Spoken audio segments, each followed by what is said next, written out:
अगली खबर रीवा से है, जहां भाजपा नेता गौरव तिवारी ने श्री राम मंदिर के कैलेंडर का विमोचन किया। इसे पूरे रीवा लोकसभा क्षेत्र में वितरित किया जाएगा। 1 जनवरी 2024 नए साल की शुरुआत हुई और नए साल की शुरुआत के साथ यह साल इसलिए भी खास है क्योंकि भारत देश की जनता का 550 वर्षों का इंतजार खत्म होने वाला है। आगामी 22 जनवरी को अयोध्या में राम मंदिर की प्राण प्रतिष्ठा का कार्यक्रम होना है। इसी उपलक्ष्य में रीवा में भाजपा नेता गौरव तिवारी ने साल 2024 के प्रारंभ होने के साथ और अयोध्या में श्री राम मंदिर बनाए जाने के उपलक्ष्य में श्री राम मंदिर का कैलेंडर एवं प्रधानमंत्री नरेंद्र मोदी की नीतियों के संकल्प पत्र का विमोचन किया है। साथ ही राम मंदिर कैलेंडर का अब पूरे लोकसभा क्षेत्र में वितरण होना है। यह नववर्ष भी राम मंदिर के निर्माण से जोड़ा जा रहा है क्योंकि राम मंदिर के प्राण प्रतिष्ठा से पूरे देश में खुशी का माहौल है। विमोचन कार्यक्रम में जिले के सभी वरिष्ठ पत्रकारों से मिलन समारोह एवं भोज का आयोजन किया गया। पत्रकारों का आभार व्यक्त करते हुए और बातचीत करते हुए भाजपा नेता गौरव तिवारी ने कहा, जिस तरह गोस्वामी तुलसीदास ने काशी से रामचरितमानस की शुरुआत की और उसकी ख्याति पूरे विश्व भर में फैली, इसी तरह भारत के यशस्वी प्रधानमंत्री नरेंद्र मोदी, जो काशी के ही सांसद हैं, उन्होंने विश्व पटल पर भारत का नाम रोशन किया है। जिस तरह नमो भारत की ख्याति पूरे विश्व में फैली है वह अभूतपूर्व है। यशस्वी प्रधानमंत्री के ऊपर निसंदेह ईश्वर की असीम अनुकंपा है कि वह देश का मान पूरे विश्व में बढ़ा रहे हैं और आगामी 22 जनवरी को जब भगवान राम पुनः अयोध्या में विराजित होंगे तो वह पूरे देश के लिए गौरवान्वित करने वाला क्षण होगा। चालू करें। आप सभी को नए वर्ष की बहुत बधाई, बहुत शुभकामनाएं। ईश्वर से प्रार्थना करते हैं कि आने वाला समय सुख समृद्धि लाए, आप लोगों के लिए शुभ हो। आज आप सभी पत्रकार बंधुओं से हमारा मिलना हुआ और आप लोगों का बहुत धन्यवाद, बहुत आभार कि आप सभी आए और नए साल के में ये प्रायोजन किया कि एक भेंट मुलाकात सबसे हो जाए और साथ ही सबसे चर्चा हो जाए कि देश की स्थिति क्या है। जिस तरह से रामचरितमानस को विश्व भर में गोस्वामी तुलसीदास जी ने काशी से निकाला और पूरे विश्व भर में उसको फैलाया, भगवान राम के चरित्र को बताया, उसी प्रकार हमारे प्रधानमंत्री माननीय नरेंद्र मोदी जी भी, जो काशी के ही सांसद हैं, वहीं से सांसद हैं, उन्होंने विश्व भर में जिस तरह से भारत का मान बढ़ाया है वह अभूतपूर्व है।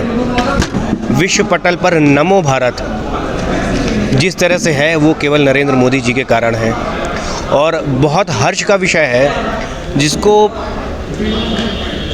कई सैकड़ों वर्षों से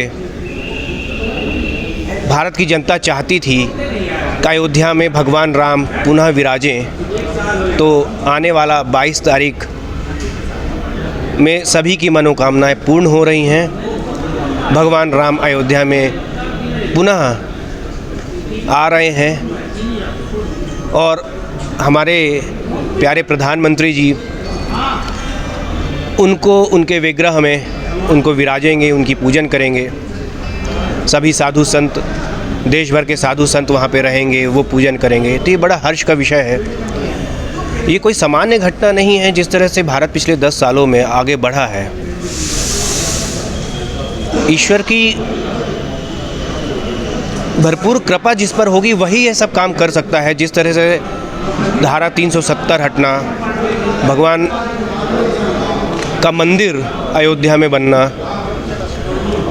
देश भर में आर्थिक स्थिति जिस तरह से सुधरी है, पिछले 5 सालों में भारत 5वीं अर्थव्यवस्था बना है और आने वाले सालों में नरेंद्र मोदी जी विश्व की 3री सबसे बड़ी अर्थव्यवस्था भारत को बनाने जा रहे हैं। तो ये कोई छोटा आदमी नहीं कर सकता, सामान्य आदमी नहीं कर सकता। भगवान की जिस पर भरपूर कृपा हो वही कर सकता है और ये सौभाग्य का विषय है कि हमें ऐसा प्रधानमंत्री मिले हैं। ये भी लोकप्रिय, प्रधानमंत्री की लोकप्रियता दर्शाता है कि वो कितने लोकप्रिय हैं, जिसे जनता ने भरपूर वोट दिया। विंध्य में हम पुनः 25 सीटें जीते। जिस प्रकार खनिज संपदा से जंगल से हमारा विंध्य प्रचुर मात्रा में जहाँ पे माइनिंग्स है सब पाया जाता है, एक बड़ा हिस्सा अर्थव्यवस्था में विंध्य का जाता है मध्य प्रदेश के।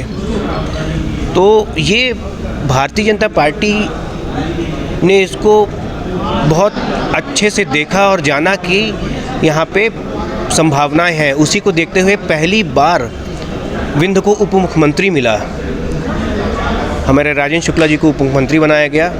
एक बड़ा हर्ष का विषय है और जिस तरह से वो लगातार काम करते आ रहे हैं रीवा के लिए, विंध्य के लिए, अब उन्हें और ताकत मिली है नरेंद्र मोदी जी के नेतृत्व में। आशा है कि वो बहुत अच्छा काम करेंगे और रीवा को, विंध्य को, मध्य प्रदेश को आगे बढ़ाएंगे। तो लगातार ऐसा नहीं है कि रीवा उपेक्षित रहा है। केंद्र की योजनाएं लगातार भाजपा शासनकाल में आती रही हैं और आगे आएंगी भी, लेकिन आने वाले समय में हमें सबसे बड़ा जो काम है वो जो पानी की जो दिक्कत आती है लोगों को गांव-गांव में, वो दूर होनी चाहिए। दूसरा, रोड का नेटवर्क भारतीय जनता पार्टी के शासन में ही सबसे अच्छा हुआ है, जिसकी सबसे ज़्यादा कमी थी वो बहुत बेहतर हुआ है। और रेलवे लाइन जो पहले से प्रपोज्ड है उसे आना चाहिए, रेलवे कनेक्टिविटी थोड़ी और बढ़नी चाहिए। जैसे केंद्र की ही सरकार ने आपको देश भर में गिनी चुनी जो वंदे भारत चल रही हैं आपको रीवा में दी, आपको इसका भी लाभ मिल रहा है जो 80 करोड़ गरीब जनता को मुफ्त भोजन उपलब्ध कराया जा रहा है, उसका भी लाभ है। तो कनेक्टिविटी के थ्रू आप देखिए, आपके रोड देखिए, हर जगह केंद्र ने नेशनल हाईवेज़ बनाए हैं। आज हम नागपुर जाके वापस आ सकते हैं एक दिन में। हम 2 घंटे 2.5 घंटे में प्रयागराज पहुंच जाते हैं, 3 घंटे में हम काशी पहुंच जाते हैं, जिसमें पहले घंटों लगते थे। तो केंद्र इस पर, विंध्य पर और ध्यान दे रहा है। वही बोला मैंने ना कि केंद्र का नज़र विंध्य पर इस बार है और इसको और प्रगति इसमें आएगी आने वाले समय में।